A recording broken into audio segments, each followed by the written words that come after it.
తదనంతరం భక్తుల సందేహాలను తీరుస్తాను.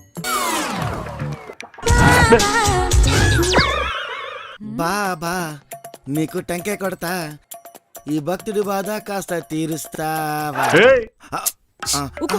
సరే సరే. ఇది రజనీకాంత్ పాటలాగుందేంటి?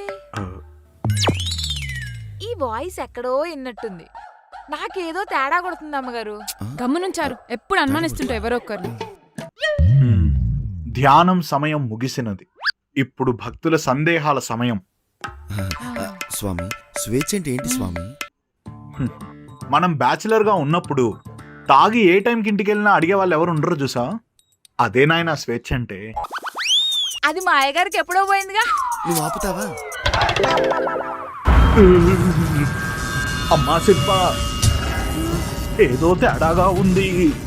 మీ కడుపులో కాదు, ఈ ఇంట్లో ఏదో ప్రేతాత్మలు ప్రవేశించాయి. దెయ్యం శిల్ప. ఆగురాం, ఇప్పుడు ఏం చేయాలి స్వామి? వాస్తును సరిచేసుకోవాలి.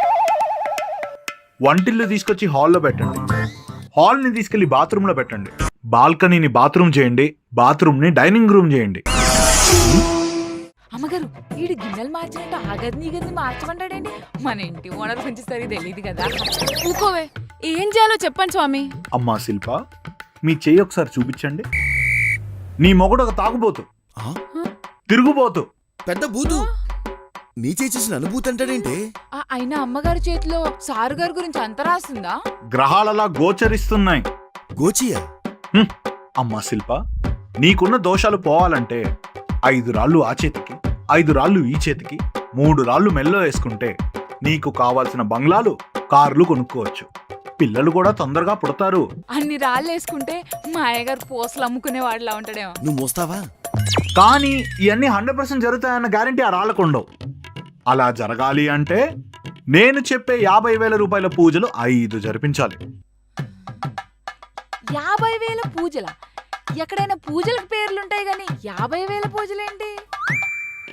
నాకేదో తేడా కూడా. అయినా పర్లేదు, మీరు చేంజ్ చేసుకోండి సార్. నువ్వు కట్టవే, నువ్వు కట్టు. స్వామి, నా జాతకం కూడా కొంచెం చూడరా. నాకు కూడా కొన్ని కోరికలున్నాయి. ఏంటా కోరికలు? 5 బంగ్లాలు, 3 కార్లు, 6 పనోళ్ళు.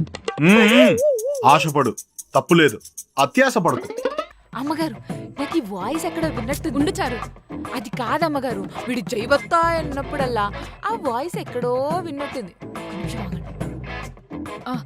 పేమెంట్ ఎట్లా చేయాలా? ఆ పేమెంట్ గురించి we accept all kinds of payments. Payment విషయంలో మాత్రం ఎలాంటి కాంప్రమైజులు చేయకండి. అన్ని అవే వంకాయలు, బెండకాయలు, దొండకాయలు. సొంటి నాయలా, నువ్వు జైబత్తా అన్నప్పుడే నాకు అర్థమైందిరా నువ్వు మా వీధిలో కూరగాయలు అమ్ముకునేవాడు అని.